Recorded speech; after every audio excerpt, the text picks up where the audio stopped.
shit.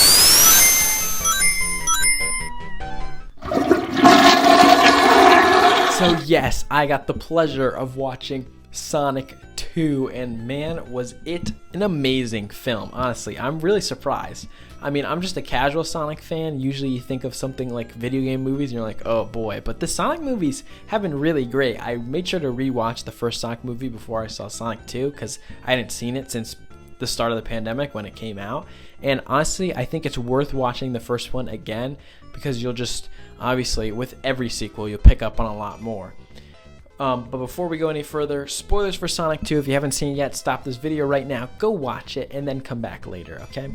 Because I might talk about spoilers, I might not. I don't want to have to filter myself if you haven't seen the movie, so just go watch it and do me the favor, why don't ya?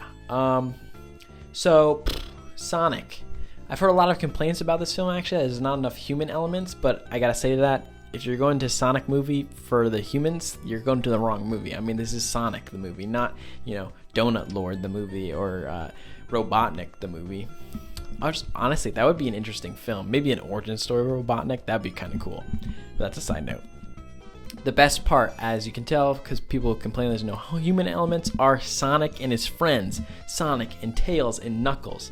Knuckles is hilarious. The relationship between Sonic and Tails is heartwarming, and honestly, I enjoyed it more than the relationship between James Marsden and Sonic in the first film. I just love all the acting in this and the characters. It makes them so much more lovable, and the complexity that Idris Elba brings to Knuckles' character and the story brings to Knuckles' character. As a story, I thought it was awesome. It felt like I was watching a video game, but it was also a movie, but it wasn't like that wasn't a bad thing. Like, I don't know how to explain this, but like there's certain video game movies that just seem not so much like they're based on video games. Like, you can tell they reference the video game, but they just feel like movies more than they do video games. Then there's the movies that are based on video games that are like a good mix, that you feel like you're watching the video game in movie form, which is what I think every video game movie should strive for. Something that Mortal Kombat, the more recent one, did, but that one wasn't really a great movie. Sonic does perfectly. It's a great movie, but it also feels like you're watching a video game that's the movie version of that video game. It's like you put all the cutscenes together to form one cohesive story. I mean, there were so many references to the games. I was having a lot of fun writing down 80s references, which you can see I list in a couple of different videos on my TikTok, because there were so many like references to 80s movies that I honestly didn't think they would reference in a movie like Sonic. So that was really fun. The special effects were a lot better this time because, they didn't have to rush like they did the first time. Not that they were even that bad in the first one. I was pretty amazed. But I mean, there's some great moments in this film that the CGI was phenomenal, and it made it that much better. So more on the great moments.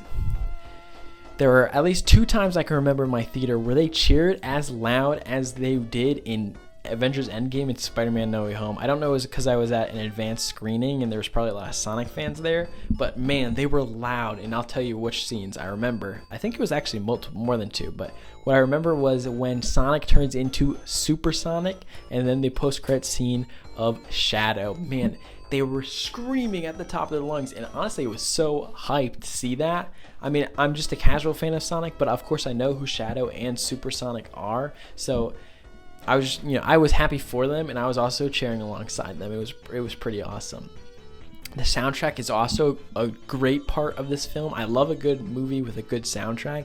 I think the end credit song, it's probably going to add to my playlist of end credit songs I just love, because it was a great touch, and I love how the Sonic movies all have like 8-bit versions of the stories playing over the credits, which I thought is a really unique thing that they do. Oh, what else? Even the acting with the human elements when they were on screen was really great. There was a lot of actual twists I didn't expect. There was a lot of good special effects, of course, like I said, the CGI, but also practical effects, which I want to know how they got. It probably was fake snow, but it's just so funny to see snow in Hawaii or whatever they filmed it. I think it was supposed to be Hawaii in the movie. But I don't know. Other than that, I think all we have left is a rating. Got to go fast through this review video. And of course, I'm going to give a Sonic 2 I don't know. I'm thinking between 4 and 5. You know what? I might just go for it. I'm going to give Sonic 2 a 5 out of 5 toilet paper rolls. Definitely go check this one out. And Thanks for watching.